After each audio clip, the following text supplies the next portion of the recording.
Hello everyone guys, कैसे हैं आप लोग। उम्मीद करता हूं सब बढ़िया होंगे। सो गाइस, इन्वेस्टो प्राइड के एक ब्रांड न्यू वीडियो में आप लोगों का फिर से स्वागत है। इन गाइस, आज के इस वीडियो में हम लोग बात करने वाले हैं दो ऐसे मिड कैप म्यूचुअल फंड के बारे में जिसमें से देखें तो एक फंड है आपका axis mid cap fund and दूसरा फंड है आपका SBI Magna mid cap fund. तो इन दोनों फंड को काफी डिटेल में कंपैरिजन करेंगे।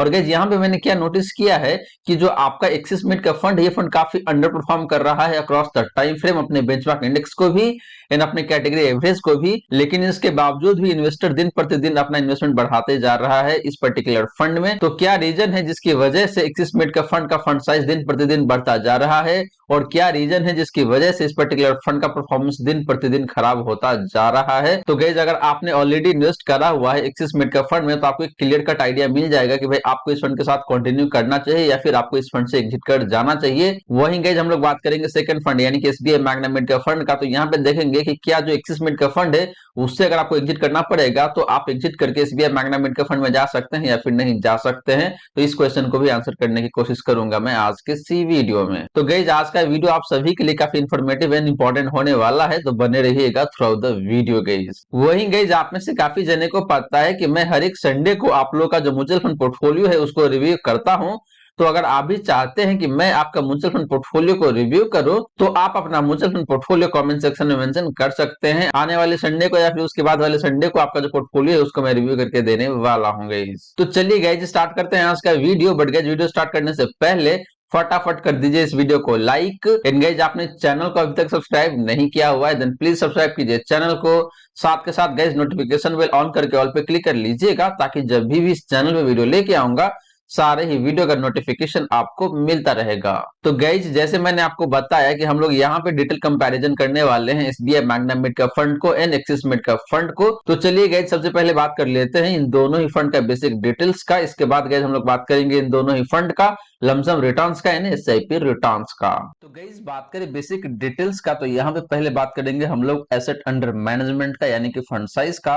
तो बात करें पहला फंड का यानी कि SBI Magna mid cap fund का फंड साइज का, तो निकल के आता है यहाँ पे आपका 13,245 करोड़ का। बात करें guys axis mid cap fund का फंड साइज का, तो निकल के आता है यहाँ पे आपका 22,656 करोड़ का। तो गाइज, फंड साइज के मामले में देखें तो यहाँ पे एक्सिस मिड कैप फंड का फंड साइज काफी ज्यादा देखने को मिलता है। अगर आप कंपेयर करते हैं SBI Magna mid cap fund से, मोटा मोटी 2 टाइम्स दिखने को मिल रहा है SBI Magna mid cap fund के कंपैरिजन में। तो गाइज, आपको बता दूं कि एक पर्टिकुलर फंड का फंड साइज बहुत ज्यादा होना भी अच्छी बात नहीं होता है और बहुत कम भी होना अच्छी बात नहीं होता है। तो यहाँ पे देखें तो मुझे दोनों फंड का फंड साइज अच्छा लग रहा है, लेकिन बात करें इन दोनों में से एक बेस्ट फंड का on the basis of fund size, तो फंड है यहाँ पे आपका SBI Magna mid cap fund. Guys, आगे चल के आपको पता चलेगा कि भाई एक्सिस मिड कैप फंड में तो बहुत लोग पैसा डाल रहे हैं, इसीलिए यहाँ पे फंड साइज ज्यादा देखने को मिलता है, लेकिन इस फंड का परफॉर्मेंस धीरे धीरे करके बहुत ही खराब होता जा रहा है। तो रीजन क्या है वो भी आपको पता चल जाएगा। बात करें गाइज एक्सपेंस रेशियो का, तो SBI Magna mid cap fund का जो एक्सपेंस रेशियो है जो निकल के आता है यहाँ पे आपका 0.88% का। एंड बात करें guys axis mid cap fund का एक्सपेंस रेशियो का, तो निकल के आता है यहाँ पे आपका 0.53% का। तो गाइज, एक्सपेंस रेशियो के मामले में देखें तो यहाँ पे एक्सिस मिड कैप फंड बहुत सही दिखने को मिल रहा है। हालांकि SBI Magna mid cap fund का भी एक्सपेंस रेशियो बहुत ज्यादा नहीं है, 1% से कम है, लेकिन कंपैरेटिव टर्म में देखते हैं तो एक्सिस मिड कैप फंड बहुत शानदार दिखने को मिल रहा है on the basis of expense ratio. Guys, आपको बता दूं कि एक पर्टिकुलर फंड का एक्सपेंस रेशियो जितना कम होता है उतना ही अच्छा होता है एक इन्वेस्टर के लिए लॉन्ग टर्म में, क्योंकि आपको पैसे कम पे करना पड़ता है फंड हाउस को, तो ये जितना कम हो उतना ही बेहतर रहता है। तो यहाँ पे एक्सिस मिड कैप फंड ज्यादा सही दिख रहा है। बात करें गाइज इंसेप्शन का यानी कि दोनों फंड्स का जन्म कब हुआ था, तो गाइज सेम मंथ सेम साल है, वहीं पे जन्म हुआ था दोनों फंड का यानी कि जनवरी 2013 को।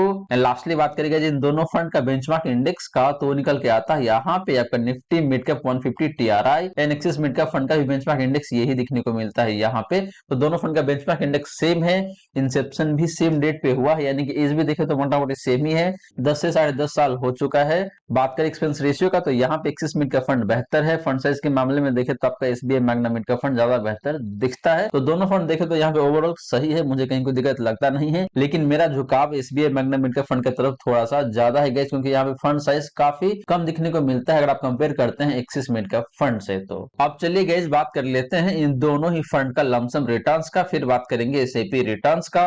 बट गाइस वीडियो में आगे बढ़ने से पहले आप लोगों ने अभी तक वीडियो को लाइक नहीं किया हुआ है देन प्लीज वीडियो को लाइक करें गाइस। वीडियो बनाने में, कंटेंट बनाने में काफी मेहनत लगता है, तो प्लीज वीडियो को लाइक करके अप्रिशिएट करें।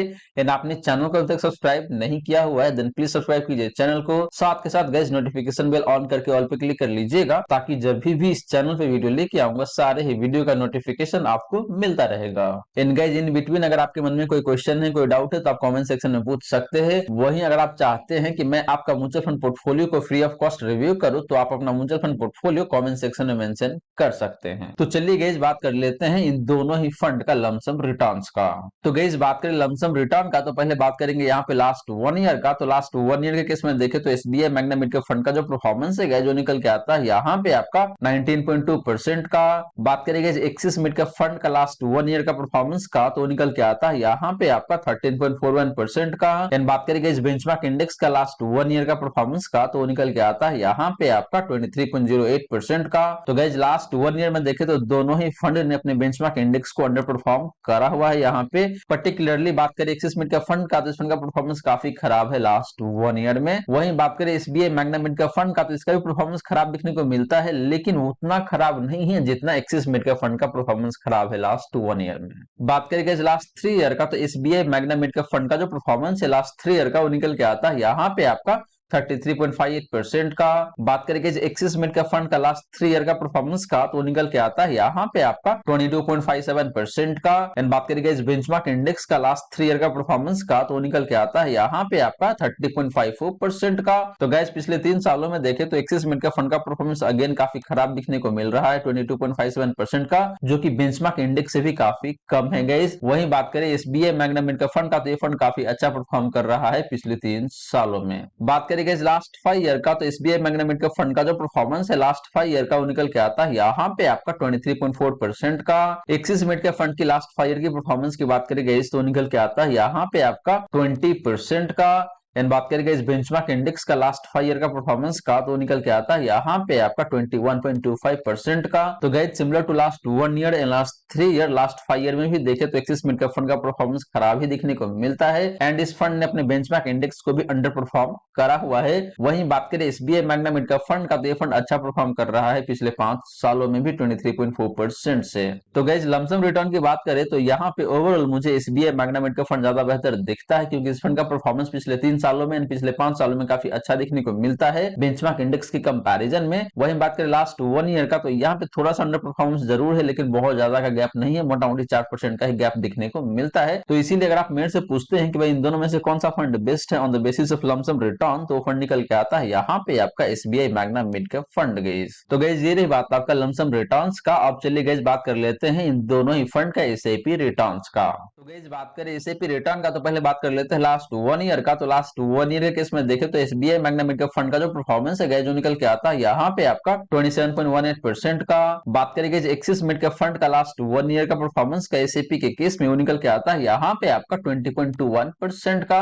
तो गाइस लास्ट 1 ईयर में देखें तो दोनों फंड का परफॉर्मेंस ठीक है अगर आप कंपेयर करते हैं लमसम रिटर्न से, तो लेकिन बात करें इन दोनों में से एक बेस्ट फंड का on the basis of last 1 year SIP return, तो फंड निकल के आता है अगेन यहाँ पे आपका SBI Magna mid cap fund guys. बात करें गाइस लास्ट 3 ईयर का, तो SBI Magna mid cap fund का जो परफॉर्मेंस है लास्ट 3 ईयर का, वो निकल के आता है यहाँ पे आपका 22.38% का। एक्सिस मिड कैप फंड की लास्ट 3 ईयर की परफॉर्मेंस की बात करें गाइस तो निकल के आता है यहाँ पे आपका 14.54% का। तो गाइस पिछले 3 सालों में देखें तो एक्सिस मिड कैप फंड का परफॉर्मेंस बहुत ही खराब दिखने को मिलता है एसआईपी के केस में भी। एंड वही बात करें SBI Magna mid cap fund का, तो ये फंड मुझे काफी अच्छा दिखता है पिछले 3 सालों में एसआईपी इन्वेस्टमेंट के मामले में। बात करेंगे लास्ट 5 ईयर का, तो SBI Magna mid cap fund का जो परफॉर्मेंस है लास्ट 5 ईयर का, वो निकल के आता है यहाँ पे आपका 25.94% का, ऑलमोस्ट 26% कह सकते हैं आप। एंड बात करेंगे एक्सिस मिड कैप फंड का लास्ट 5 ईयर का परफॉर्मेंस का, तो निकल के आता है यहाँ पे आपका 19.36% का। तो guys similar to last 1 year and last 3 year, last 5 year में भी देखे तो यहाँ पे SBI Magna mid cap fund का परफॉर्मेंस काफी जबरदस्त दिखने को मिलता है अगर आप कंपेयर करते हैं एक्सिस मिड कैप फंड से। तो गाइस ये रही बात आपका इन दोनों ही फंड का एसआईपी रिटर्न्स का। और गाइस यहाँ पे भी देखे तो again SBI Magna mid cap fund का परफॉर्मेंस काफी शानदार दिखने को मिल रहा है। अब चलिए गाइस बात कर लेते हैं इन दोनों ही फंड का इक्विटी एलोकेशन का एंड पोर्टफोलियो कॉन्सेंट्रेशन का।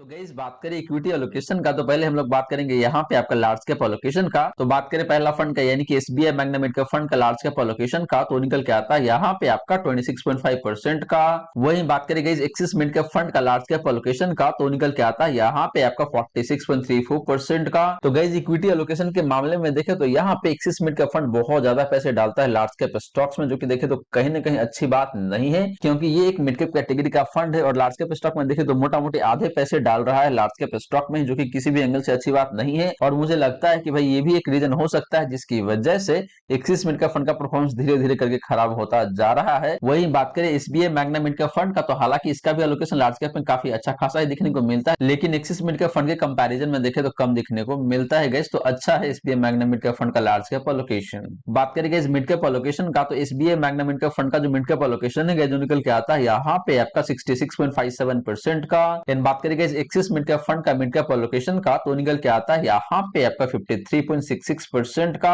तो मिड कैप में देखें तो दोनों फंड का एलोकेशन ठीक है, हालांकि एक्सिस मिड कैप फंड का यहाँ पे थोड़ा सा कम दिखने को मिलता है, क्योंकि ये लार्ज कैप स्टॉक में ज्यादा पैसे डाल रहे हैं, तो इसीलिए इनको मिड कैप में कम पैसे डालना पड़ रहा है गाइस। बात करें गाइस स्मॉल कैप एलोकेशन का, तो SBI Magna mid cap fund का जो स्मॉल कैप एलोकेशन है गाइस जो निकल के आता है यहाँ पे आपका 7.09% का। एंड बात करें guys axis mid cap fund का, तो ये फंड स्मॉल कैप स्टॉक में बिल्कुल भी पैसे इन्वेस्ट नहीं करते, तो मेरे हिसाब से देखें तो ये काफी खराब डिसीजन है इस फंड के फंड मैनेजर का, क्योंकि अगर आपको रिटर्न जनरेट करना है तो आपके पोर्टफोलियो में स्मॉल कैप स्टॉक जरूर होना चाहिए, क्योंकि लॉन्ग टर्म में fundamentally strong small cap stock जो होता है वो आपको काफी अच्छा पैसे बना के देता है। तो इसीलिए देखें तो यहाँ पे एक्सिस मिड कैप फंड का जो इक्विटी एलोकेशन है वो एक रीजन हो सकता है जिसकी वजह से इस फंड का performance across the time frame काफी खराब देखने को मिल रहा है गाइस। तो गाइस ये तो बात रही इन दोनों ही फंड का इक्विटी एलोकेशन का। वहीं बात करेगा इन दोनों फंड का पोर्टफोलियो कंसंट्रेशन का, तो सबसे पहले बात कर लेते हैं यहाँ पे आपका टॉप 5 स्टॉक कंसंट्रेशन का। तो बात करें पहला फंड यानी कि SBI Magna mid cap fund का टॉप 5 स्टॉक कंसंट्रेशन का, तो निकल के आता है यहाँ पे आपका 18.49% का। एंड बात करेंगे एक्सिस मिड कैप फंड का टॉप 5 स्टॉक कंसंट्रेशन का, तो निकल के आता है यहाँ पे आपका 19.09% का। तो टॉप 5 स्टॉक कंसंट्रेशन की बात करें तो दोनों फंड का सेम ही दिखने को मिल रहा है, मोटा मोटी 1% या फिर 1.5% का ही डिफरेंस है,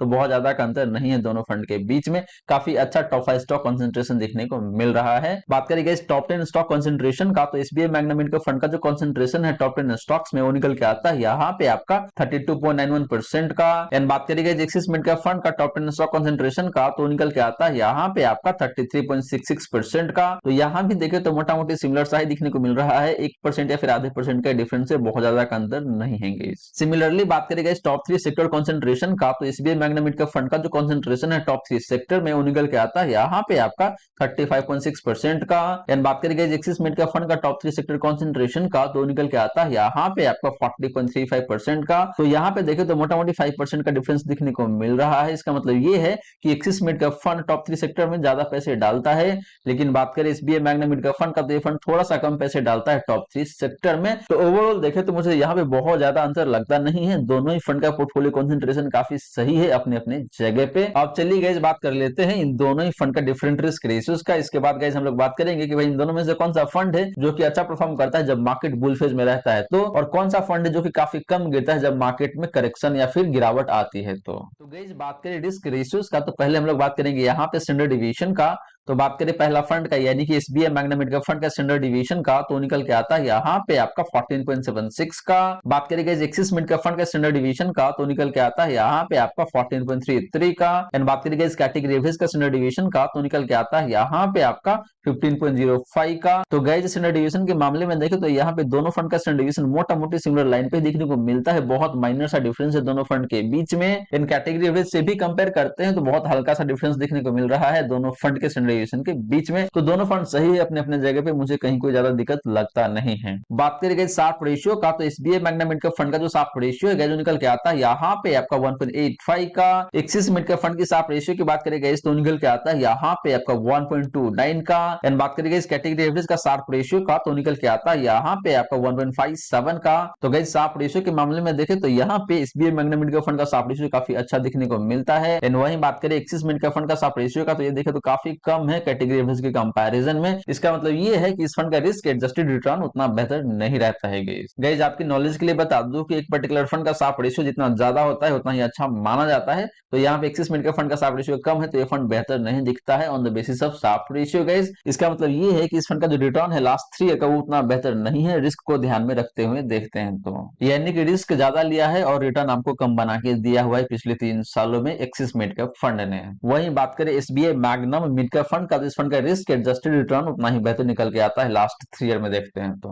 बात करेंगे अल्फा का, तो SBI Magnum mid cap fund का जो अल्फा है जो निकल के आता है यहाँ पे आपका 4.98% का, मोटा मोटी 5% कह सकते हैं आप। बात करेंगे एक्सिस मिड कैप फंड का अल्फा का, तो निकल के आता है यहाँ पे आपका नेगेटिव 3.17% का। एंड बात करेंगे इस कैटेगरी एवरेज का अल्फा का, तो निकल के आता है यहाँ पे आपका 0.25% का। तो गाइस अल्फा के मामले में देखें तो यहाँ पे एक्सिस मिड कैप फंड का अल्फा बहुत ही खराब दिखने को मिल रहा है, यानी कि एक्सिस मिड कैप फंड अपने बेंचमार्क इंडेक्स को मोटा मोटी 3% से अंडर परफॉर्म करता है पिछले 3 सालों में देखते हैं तो। वहीं बात करें SBI Magnum mid cap fund का, तो ये फंड अपने बेंचमार्क इंडेक्स को मोटा मोटी 5% से बीट करता है, जो कि काफी अच्छी बात है इस पर्टिकुलर फंड का। तो गाइस ये रही बात आपका इन दोनों ही फंड का डिफरेंट रिस्क रेशियोज का। एंड गाइस यहाँ पे देखो तो मुझे overall SBI Magnum mid cap fund ज्यादा बेहतर दिखता है, क्योंकि इस फंड का शार्प रेशियो बेहतर है, अल्फा भी बेहतर है, एंड स्टैंडर्ड डिविएशन भी देखें तो काफी अच्छा दिखने को मिल रहा है। वहीं बात करें एक्सिस मिड कैप फंड का, तो ये फंड देखे तो अक्रॉस द पैरामीटर काफी खराब देखने को मिलता है अगर आप बात करते हैं रिस्क रेशियोज का तो। अब चलिए गाइस बात कर लेते हैं इन दोनों ही फंड का कैप्चर रेशियो का, और देखते हैं कि भाई कौन सा फंड है जो कि कम गिरता है जब मार्केट में गिरावट आती है तो, एंड कौन सा फंड है जो कि आपको ज्यादा परफॉर्म करके देता है जब मार्केट बुल फेज में रहता है तो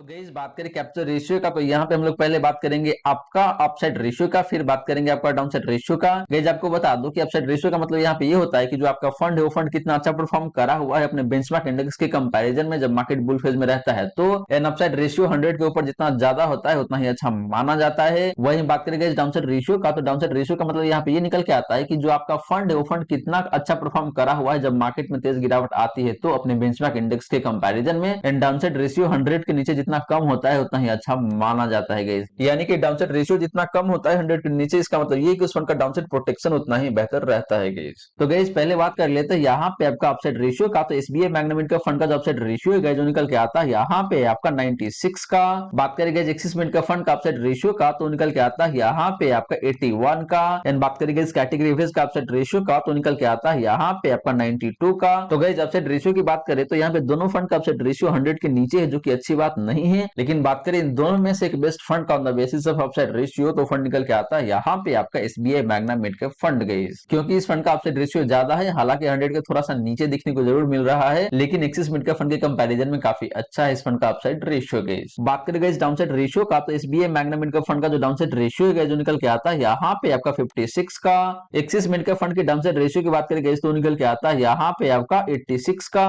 एंड बात करें गाइस कैटेगरी एवरेज का डाउनसाइड रेशियो का, तो निकल के आता है यहाँ पे आपका 89 का। तो गाइस डाउनसाइड रेशियो के मामले में भी देखें तो यहाँ पे SBI Magnum mid cap fund का डाउनसाइड रेशियो काफी अच्छा दिखने को मिलता है, क्योंकि 100 से काफी कम है, and Axis mid cap fund as well as category average से भी काफी कम दिखने को मिल रहा है। इसका मतलब ये है कि SBI Magnum mid cap fund काफी कम गिरता है जब मार्केट में तेज गिरावट आती है तो गाइस यहाँ पे देखें तो ओवरऑल दोनों ही मायने में SBI Magnum mid cap fund ज्यादा बेहतर दिखता है, वो चाहे बात करें आप बुल मार्केट का या फिर बियर मार्केट का, दोनों ही केस में ये फंड आपको ज्यादा अच्छा परफॉर्म करके देता है। तो गाइस ये रही सारी की सारी बातें जो हमने किया आज के इस वीडियो में। और गाइस यहाँ पे देखें तो जो एक्सिस मिड कैप फंड है ये फंड बहुत ही खराब तरीके से परफॉर्म कर रहा है।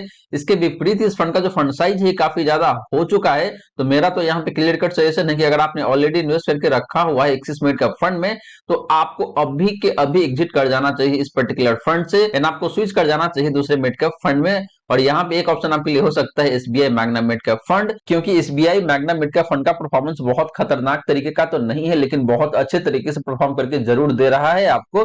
तो आपको एक्सिस मिड कैप फंड से स्विच कर जाना चाहिए SBI Magnum mid cap fund के साथ। ये फंड लॉन्ग टर्म में आपको काफी अच्छे तरीके से परफॉर्म करके दे सकता है और आप काफी अच्छा पैसा बना सकते हैं यहाँ से। तो गाइस आशा करता हूँ जितनी भी बातें मैंने बताने की कोशिश किया है सारी की सारी बातें आपको समझ में आ गया होगा। मन में अगर कोई डाउट है, कोई क्वेश्चन है, तो कमेंट सेक्शन में पूछ लीजिए। वहीं गाइस वीडियो अच्छी लगी हो तो वीडियो को लाइक करके अप्रिशिएट जरूर करें। एंड गाइस आपने चैनल को अभी तक सब्सक्राइब नहीं किया हुआ है देन प्लीज सब्सक्राइब कीजिए चैनल को। साथ के साथ गाइस नोटिफिकेशन बेल ऑन करके ऑल पे क्लिक कर लीजिएगा, ताकि जब भी इस चैनल पे वीडियो लेके आऊंगा सारे ही वीडियो का नोटिफिकेशन आपको मिलता रहेगा। So guys thank you so much for watching this video. मिलते हैं अगले वीडियो में। जय हिंद, जय भारत।